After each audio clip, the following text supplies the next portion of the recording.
Well,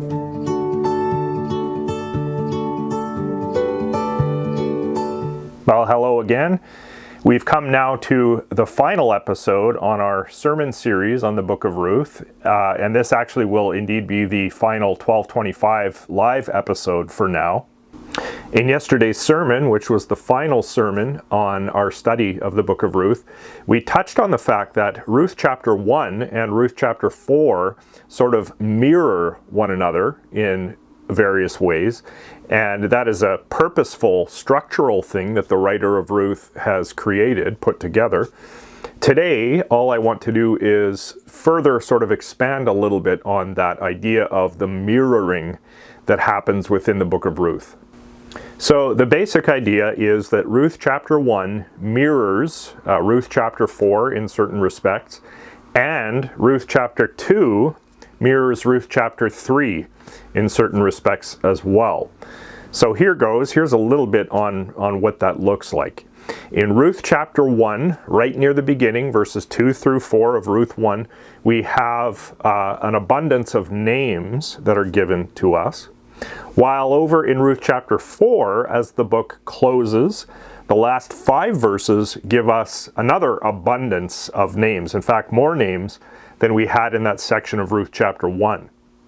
And then another parallel between Ruth 1 and Ruth 4. In Ruth chapter 1, as the chapter develops, we have the development of the idea of Naomi being empty, while over in Ruth 4, Naomi is filled, her emptiness is filled, of course, by the advent of Ruth's baby, Obed.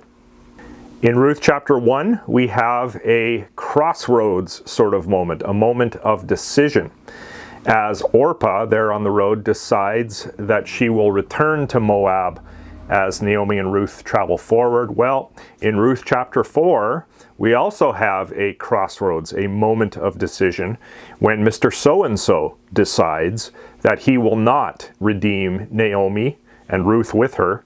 And of course, just like Orpah in chapter 1, Mr. So-and-so then drops out of the story altogether.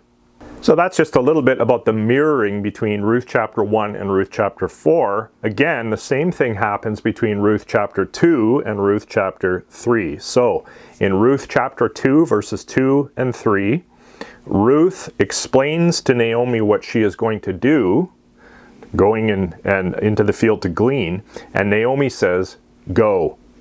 In Ruth chapter 3, Naomi again says to Ruth, "Go." But this time, Naomi explains to Ruth what she must do as she goes to the threshing floor. For Ruth's part, in chapter 2, verse 3, we get the phrase, "So she set out." And then in mirror style, in chapter 3, verse 6, we get the narrator again saying, "So she went down," in reference to Ruth. In Ruth 2, verse 5, Boaz asks a question about the identity of Ruth. He is then told, filled in concerning the identity of Ruth. And then again in chapter 3, in verse 9, in mirror style, we have Boaz asking Ruth herself, "Who are you?" In which case, again, Ruth explains to Boaz who she is. In chapter 2, verse 8, Boaz invites Ruth to stay in the same proximity where he is.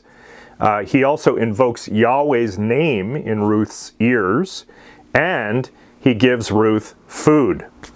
Well, in mirror style, in chapter 3, verse 13 and following, Boaz, again, invites Ruth to stay. He invokes Yahweh's name in her ears, and he provides her with food. And then in 2:18 and following, Ruth returns to Naomi, presents her with food, and then Naomi gives some counsel to Ruth, and it happens again in chapter 3. Ruth returns to Naomi, Naomi is presented with food, and Naomi ends up giving Ruth her counsel. So as we read this book of Ruth, we can begin to see this structured, gorgeous, purposeful architecture. This book has been put together very expertly and ingeniously by the writer of Ruth.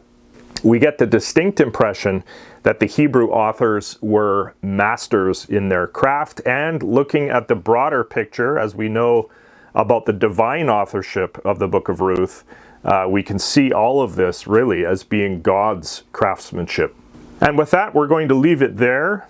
Thank you for joining me in these episodes, and I sincerely hope that your time in Ruth has been as blessed as my time in Ruth has been. And God bless you. Take good care of yourself, and we hope to see you in this context again. I'm not sure when, but hopefully soon.